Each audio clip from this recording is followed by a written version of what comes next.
Moin Moin aus Hamburg. Ich begrüße alle recht herzlich zu diesem ersten Podcast, den wir aufnehmen, anlässlich zum ersten ITS-Weltkongress in Deutschland, der im nächsten Jahr im Oktober hier in Hamburg stattfinden wird. ITS für intelligente Transportsysteme und Services, und wir werden in den nächsten Jahr bis zum Weltkongress das kontinuierlich fortsetzen und den einen oder anderen zu Wort kommen lassen, was er zum Thema Mobilität der Zukunft und künftig aus diesem Themen heraus auch machen möchte. Noch ein Jahr, dann öffnet eben dieser ITS-Weltkongress seine Tore und 5 Tage lang werden dann Expertinnen und Experten aus aller Welt hier in Hamburg zusammenkommen, um über die neuen Themen und die zukünftige Mobilität zu beraten, sich etwas anzuhören, anzusehen, aber natürlich auch Demonstrations zu fahren. Das heißt, wie lässt sich Verkehr, Mobilität ökologisch und ökonomisch zusammen intelligent gestalten? Unter der Voraussetzung, dass Corona uns das erlaubt, planen wir das Ganze, und ich hoffe mal, in einem Jahr wird sich das entsprechend positiv entwickeln.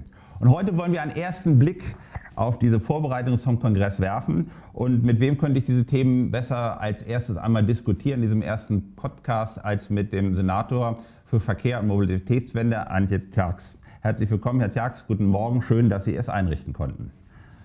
Ja, und weil Mobilität weil Mobilität natürlich ein besonderes Zukunftsthema ist und auch gerade für Jugendliche, jeder ist von betroffen, die Herausforderung für die Zukunft ist, freue ich mich auch, dass unsere Young Mobility Reporterin Emma mit bei uns dabei ist und auch einige Fragen an Herrn Tjax stellen wird. Sie ist gerade mit der Schule fertig und glaube, genau das ist ein Thema, was brennend für alle Jugendlichen dann auch von hohem Interesse ist, und dazu werden wir auch ein bisschen heute mal in die Kommunikation gehen.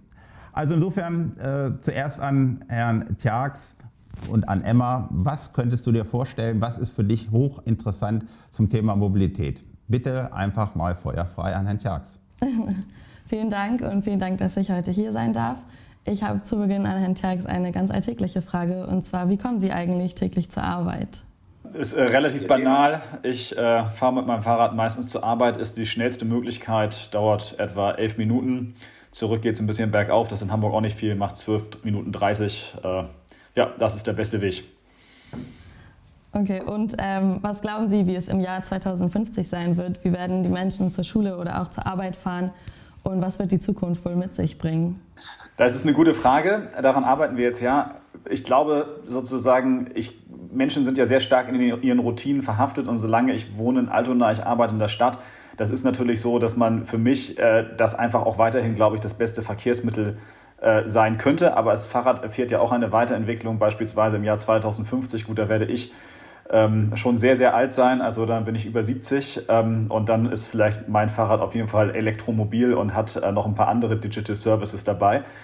Aber der Rest, die sozusagen auch längere Strecken fahren, ich glaube, wir haben in Hamburg im Jahr 2050 einen ganz anderen schienengebundenen Nahverkehr. Wir werden ja über 100 Kilometer Schnellbahnausbau haben. Wir werden dort die Bahn, wir werden ja mit der U5 starten, dass die vollautomatisiert nach Grade of Automation 4 fahren wird.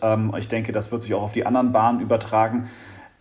Und ich glaube nicht nur, dass wir viel weniger Autoverkehr haben, sondern dass dieser auch in großen Teilen digitalisiert und automatisiert ist.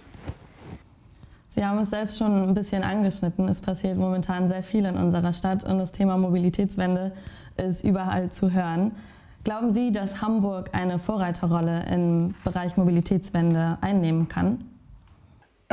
Ich glaube, dass erstmal ist Hamburg gar nicht so schlecht, wie viele denken, weil es nämlich so ist, dass es viele Städte gibt, die relativ gut im Radverkehr sind, relativ gut im Radverkehr wie Kopenhagen oder Amsterdam sind, aber auch wie gut im öffentlichen Nahverkehr wie Wien sind. Die sind aber häufig dann auf der anderen Schiene nicht mehr so gut. Und bei der Mobilitätswende geht es jetzt darum, beide Themen zusammenzudenken. Den Radverkehr, den öffentlichen Nahverkehr.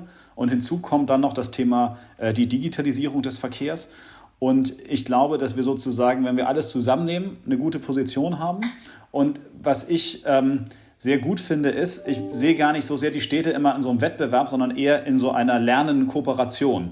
Also sprich, die Bürgermeisterin von Paris, Frau Hidalgo, geht sehr stark in die eine Richtung, Amsterdam geht sehr stark in eine andere Richtung, London wiederum probiert sich mit der City Maut aus und so weiter und so fort. Aber alle Städte gehen in Richtung Mobilitätswende. Ich glaube, wir stehen da ganz gut da, ein bisschen unterschiedlich, welchen Bereich man anguckt. Und der Punkt ist, wir wollen das alles zusammen denken und viel von den anderen Städten lernen. Und dann natürlich haben wir auch den Anspruch, noch weiter nach vorne zu kommen. Und was denken Sie, welche Rolle kann hier der ITS World Congress spielen? Na, der ITS Weltkongress ist ja für uns ein absolutes Highlight, weil nämlich wir einfach sehen, oder wir sind ja gerade umgekehrt von Bitkom, also dem deutschen Branchenverband für die Digitalisierung, zur deutschen Modellstaat der Digitalisierung, aber insbesondere der Digitalisierung im Verkehr gewählt worden. Und da ist natürlich der ITS-Weltkongress ein Fokus, auf den alle Projekte hinarbeiten und auf den wir sozusagen, man könnte das bildlich auch ein bisschen sprechen als so eine Karotte, die wir uns selber hingehängt haben, um möglichst schnell hinterherzukommen. Und das machen wir natürlich auch. Und dann geht es nur darum, das dann hinterher auch, ich sag mal, in die Linie zu überführen. Also wenn ich jetzt eine digitale S-Bahn habe zwischen Berliner Tor und Bergedorf, geht es natürlich hinterher darum, oder bis zum ITS-Weltkongress darum zu demonstrieren, dass das geht, dass wir das hinbekommen, aber hinterher natürlich auch weiter darum, wie kann ich das ganze Netz oder zumindest die Kernbereiche digitalisieren.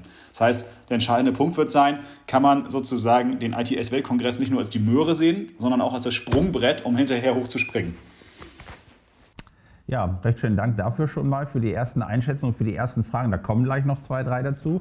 Ich würde aber so ein bisschen, weil das gerade angesprochen worden ist, was beim Weltkongress alles so zu erwarten ist, dazu vielleicht 2, 3 Erklärungen und schon erste Fakten mal erläutern, was so erwartungsmäßig jetzt auch schon bei uns zu erkennen ist. Wir werden also einen Kongress haben, wo Fachleute sich miteinander austauschen werden. Das ist, glaube ich, ganz wichtig. Auch ganz viele Städte aus Europa sind eingeladen. Wir sind auch im Wettbewerb mit Barcelona, mit Melbourne, mit Kopenhagen, mit Helsinki gewesen und haben sicher für diese Themen und auch für diese Städte hier eine hervorragende Plattform, uns gemeinsam mit denen auszutauschen und neue Lösungen zu identifizieren. Insofern ist ein Weltkongress eine besondere Herausforderung, weil dort auch Lösungen weltweit erkennbar sind. Auf der anderen Seite sind wir jetzt schon sehr intensiv dabei und können Demonstrations in Hamburg für die Bevölkerung auch vorbereiten. Das wollen wir während des Kongresses, aber auch davor und danach. Sprich, wir haben uns intensive Demonstrationsplanungen inzwischen eingearbeitet, sodass wir aktuell schon 40 konkrete Anmeldungen haben, was wir während des Kongresses hier erleben und erfahren können. Und das ist, glaube ich, auch etwas, was auch nachhaltig für den Kongress dann ganz wichtig ist. Der dritte Aspekt ist, glaube ich, auch nochmal von besonderer Bedeutung. Die Messehallen werden geöffnet mit Präsentationen, mit Firmen, die etwas zeigen von ihren Produkten, von ihren Anwendungen. Und wir werden auch während dieser Woche an einem Tag komplett ein Open Day für die Öffentlichkeit haben, sodass wir die Bevölkerung einbinden und auch ganz offen und transparent erlebbar machen wollen, was Mobilität zukünftig bedeutet. Aber nochmal zurück zu Emma, weil das ist nun der Intro, der Werbeblock, den ich natürlich reinbringen möchte. Vielleicht nochmal, Emma, noch ein paar Fragen an den Herrn Tjax? Gerne. Herr Tjax, eine Wende geht oft nur mit Einschnitten. Und wie groß können diese Ihrer Meinung nach beim Auto sein, damit uns die Mobilitätswende gelingen kann? Naja, die Einschnitte, die wir beim Auto haben, die sind im Klimaplan eigentlich beschrieben. Im Klimaplan steht drin, dass wir im Jahr 2018, man muss immer sagen, das sind Daten von der Vor-Corona-Zeit, das ist im Verkehr, verändert sich das doch sehr stark. Aber das sind die besten Daten, die wir aktuell haben, dass wir in Hamburg 50 Millionen Personenkilometer gefahren sind pro Tag. 39 Millionen Personenkilometer, die per Auto gefahren sind pro Tag. Und diese müssen sinken auf 23 Millionen Personenkilometer pro Tag. Und hinzu kommt eine nicht unerhebliche Elektrifizierung des Verkehrs von etwa 14-19% der Gesamtflotte im Jahr 2030. Und das sind die Zielzahlen, auf die wir hinarbeiten müssen. Und das beschreibt ein bisschen, wo wir hin wollen. Auch wenn man das natürlich nicht auf jedes Jahr genau umrechnen kann. Aber das heißt schon, der Autoverkehr muss sich elektrifizieren und er muss sich auch reduzieren. Und gibt es an dem Punkt weitere Pläne für autofreie Zonen in Hamburg?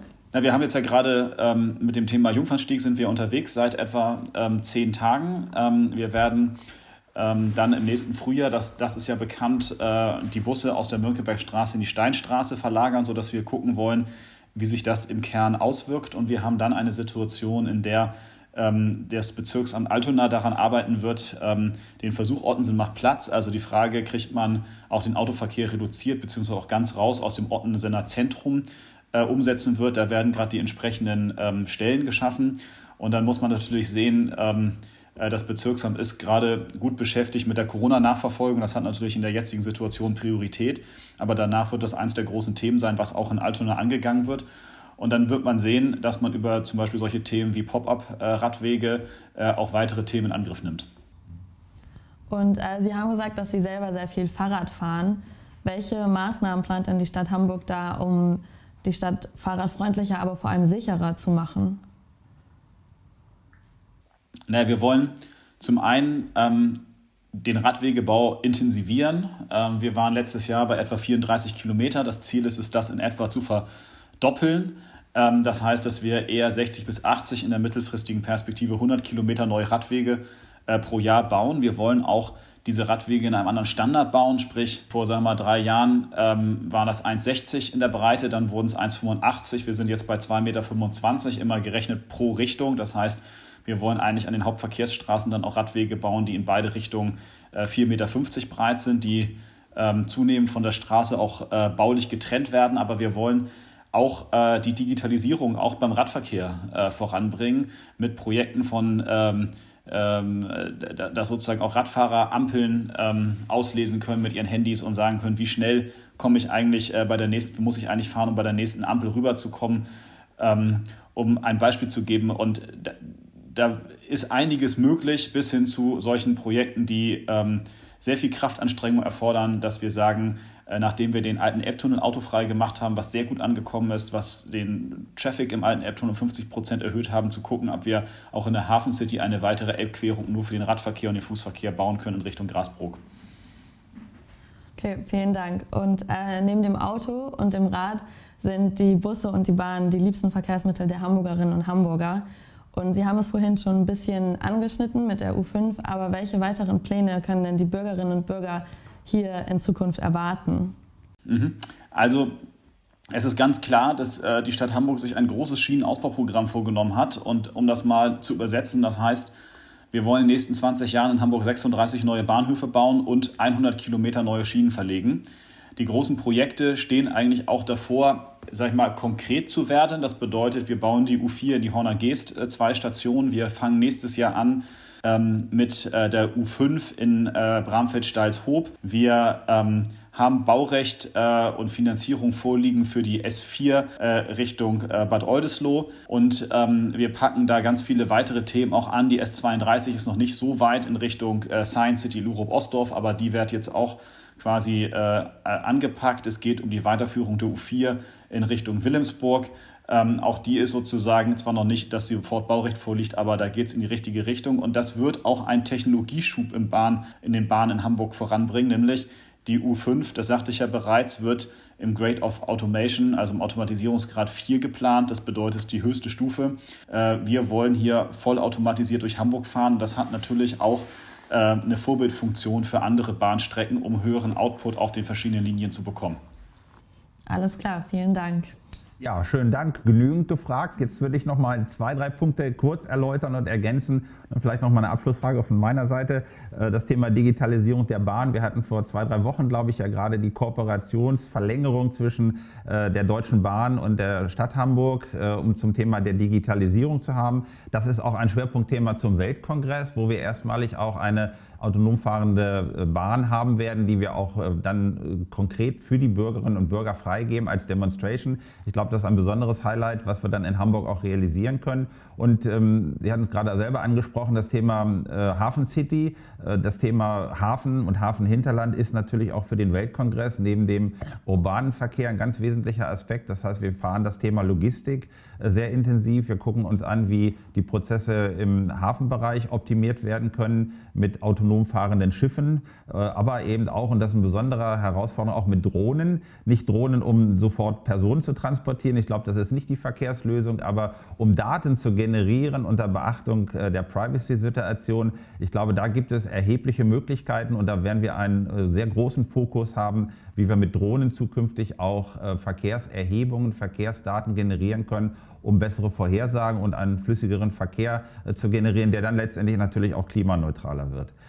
Ich würde vielleicht noch mal einen Aspekt zumindest abfragen wollen. Wir haben jetzt von, ich glaube, 50, 60 Projekten, die wir zurzeit schon in Vorbereitung haben in Hamburg für den Weltkongress, das noch mal konzentriert auf so 25, 26 konkrete Projekte, die in Hamburg so eine Alleinstellung haben, dass wir die auch zum Kongress präsentieren möchten. Wo sehen Sie, Herr Tjax, aus Ihrer Sicht die größten, besten Herausforderungen und die Alleinstellungen, wenn wir in Hamburg im nächsten Jahr so etwas machen, mit der Bevölkerung so etwas präsentieren können?